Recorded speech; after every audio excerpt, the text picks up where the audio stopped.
Just to touch on Star Trek, probably one of your regrets is the season arc that you missed out on, right? Yes, but I'm glad I was occupied doing Green Beret during that time. With Duke Wayne. Indeed. Did you get to spend much time with John Wayne, or? You know, it really was a John Wayne production because it was produced by Batjack, which is his company. The titular producer was Michael Wayne, who's his son, and we had a script by Claire Huffaker, but he tossed that out, and he was making up the dialogue on the set as we were. You know, he'd say, "I'll say such and such," and walk over there, and George, you say such and such. Write this down to the script supervisor. George says da da da da, and walks over there, and Dave Jansen, you say such and such, and walk over. So he was making it up as we were going along. So it was a John Wayne written script, and we had a titular director, but he was directing it. He was there all the time. So yes, we you know, whenever I was on the set, I was with John Wayne. Whenever I got new lines, they were John Wayne telling me what my lines were to be. He is a take charge guy, and he is bigger than life, literally, and he is exactly off screen as you see him off screen. He's the same guy. So it was a fascinating experience, and we were in Georgia, thank God, not in Vietnam. And you often hear they don't make them like that. I mean, those kind of huge. I mean, you worked with Cary Grant too. I did. What do you think? I mean, there are some huge stars, obviously, still, and they always have been in every decade. But they're unique personalities, singular. I mean, there's no other like them. And you know, I've worked with another actor who's singular. Bill Shatner, and there's no other like him, thank God. Right. Is hate too strong a word, or there's no? No, he's just trying. It's difficult. He's difficult, and sometimes you know he's meddlesome. I mean, you know. But see, I don't know. You know, when a director is setting up a scene, and it's on you, you have the dialogue. And then somebody else has dialogue, so the camera moves there, and then Bill talks, and you know when they're editing, they're going to cut to him. Well, when Bill sees that, he'll take the director off set, you know, and have whispered conversations, and when the director comes back, the camera's not on you and the other actor anymore. It's on Bill, and you're off stage voices. You got cheated out of a close-up, and you know, okay, it happens once. Maybe that was the right thing. The reaction was what was important. But when it happens regularly, constantly, you know, it did. It sort of riles you a little bit, you know. To you and others. Others, as the whole everybody. I mean. In my autobiography, I talk about a situation where we lost more than a half a day because of the differences he and Leonard had. You want to hear about it? Yeah, go ahead. Well, when Star Trek first went on the air, Bill was supposed to be the titular star, and Leonard was the second lead. But when the fans saw the show, they were completely captivated by Mr. Spock, the totally logical, totally emotionless, and brilliant, intelligent, rational character. And the fan mail rate was like, if it's this much for Leonard, this much for Bill, you know. And so there was a little tension there. One week, TV Guide was going to do a photo spread on the various stages of Leonard Nimoy being transformed into Mr. Spock. And so they have a shot of him when he first comes in, and when you see him without makeup, it's a little strange because he has only half an eyebrow. He shaved the other half off, Right.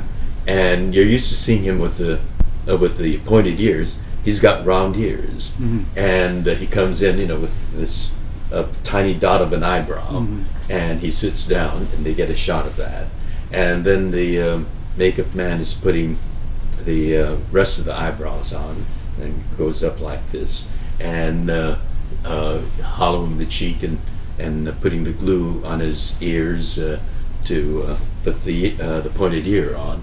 And because Bill's makeup isn't that complicated, he comes in about 45 minutes later, and he sees the photographer there capturing, all the different stages, and he sees that, he turns around, goes out of the makeup room, which is on the stage, and he makes a phone call, and some assistant from the front office comes in and dismisses the photographer. We found out later that he had it in his contract the right to approve or disapprove a photographer on the set, on the sound stage, and apparently he exercised that. Oh my gosh. Leonard, was getting this wonderful opportunity to have his makeup process be focused on in the TV Guide. And he said, where's the photographer? Why did he go? And no one knew. And the assistant had gone back to the office. And so Leonard said, I'm not getting another bit of makeup put on until the photographer's back. And he gets up and goes into his dressing room. Well, we come and we get into our makeup, all the rest of us, and we gather at the coffee urn and sip coffee, and we, talk about what's happening here. There's a little tension here, and why is Leonard in the dressing room? And then we see a covey of black-suited, the front suits come in, and they go into Leonard's dressing room, and there's conversation. A few minutes later, they come out and go into Bill's dressing room, and there's some conversation. And we go from the coffee urn to the set, and we're sitting around talking, and the assistant comes in and says, it's going to be a while. Why don't you guys go for a coffee break at the commissary? So we get up and walk over to the commissary and give ourselves about half an hour, 45 minutes, and we think, they should be ready by now, and so we go back to the sound stage, same thing. The suits going back and forth from one dressing to the other, and so we just hang around and chit chat and get some more coffee, and then the assistant comes and says, why don't you guys go for an early lunch? It's going to be a while. Right. And so we go for lunch, and we come back, and finally the lights on the set are being fiddled with, and Leonard's back in the makeup room with the photographer finishing up the makeup. Things like that happen with Bill all the time. Right. So, yes. See, but you have these stories, but I was watching that interview, that video response that Bill Shatner had about not being invited to your wedding. That's yeah. I know. So part of me thinks, is this just a brilliant performance, or and he calls you psychosis. George, he is what he is. He was a bit player on TV show. I mean, come on, at this point. And he accused me of having a psychosis. Right. Well. He's a psychiatrist now. Yeah, and the truth is, he did get an invitation because we didn't want to be, discriminatory. We wanted, we worked together. So every member of the cast got an invitation. And they all RSVP'd. But we didn't hear from Bill. But that is typical of Bill, because we, when we had, big parties, we would invite him, or others would have parties and they would invite him. He never showed up. He never RSVPs. So again, we thought, nothing unusual. Bill doesn't RSVP. A month after the wedding, he goes public, on the internet, ranting and raving about George not inviting him to our wedding, and calling me all sorts of names and making. I mean, he puts on a performance, basically. And he goes. But first of all, I mean, kudos to his brilliant portrayal of Captain Kirk. I mean, it's an iconic. Yeah, it is. And I've given him that. Aside from that, but he's saying, wouldn't George think I've done terrible things to me for years? Well, and said, there's a reason why he did that. He had that rant. Brad and I were driving down Sunset Boulevard a week or two after that, and there was this big billboard saying William Shatner's talk show, Raw Nerds. I said, Brad, that's the reason why he went on that rant. He needed to get visibility. He needed to get audibility. He's got a new show coming, and he wanted to get some attention. That's the way he operates. Yes, he is a singular kind of personality. He's a bigger than life personality. He really is. As I said, I mean, John Wayne was that, and Cary Grant was that, and Bill has that quality too. But he knows no restraint. He has no sense of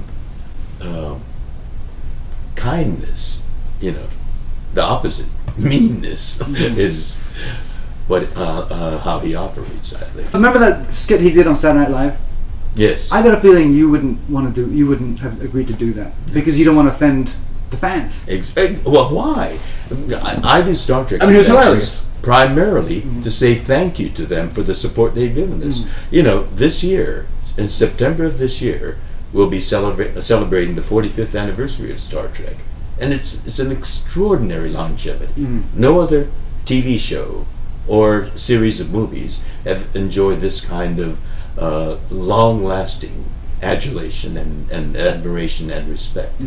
And that's because of the fans. And so, no, quite the contrary. I do Star Trek conventions to thank them for their support and their dedication. Yeah, that's huge. Gene Roddenberry, the person who had the most impact in your life?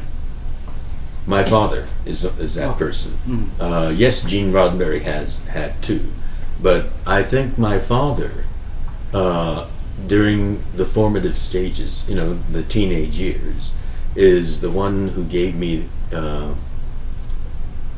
guidance and a sense of understanding of our internment. Many people of my father's generation had been embittered by the internment experience. My father used to say, they took my business, they took our home, they took our freedom. But the one thing I won't give them is my dignity. And when I asked him, all these questions about internment, he used to tell me that it's because we have a true people's democracy. But that's both the strength and the weakness of American democracy. It can be as great as the people can be, but it's as fallible as people are. And before the war, we were seen by other Americans only in terms of stereotypes, which, before the war was very demeaning. We were cutthroat villains or stoic, in the word inscrutable, people, and we were buffoons, stereotypes, and the rest of America really didn't know American citizens of Japanese ancestry. We were seen as strangely Americanized foreigners, and Jap boy. Yeah, so it was easy to round us up and put us into these prison camps, and that's why in a democracy, good people have to be engaged in the process, holding democracy's feet to the fire, because it's human and it can fail, and it happened in our case. The Constitution was violated. It was egregiously violated. There were no charges, simply because on the basis of race and war hysteria, we were imprisoned. And he guided both my brother and me to be active in student government, and both of us served as student body presidents when I was not of voting age, but because my father supported and was very impressed by Adlai Stevenson for president. He took me to his headquarters, and he volunteered me to the campaign, and I found it exciting and fun, and so I've been active in the political arena ever since that time.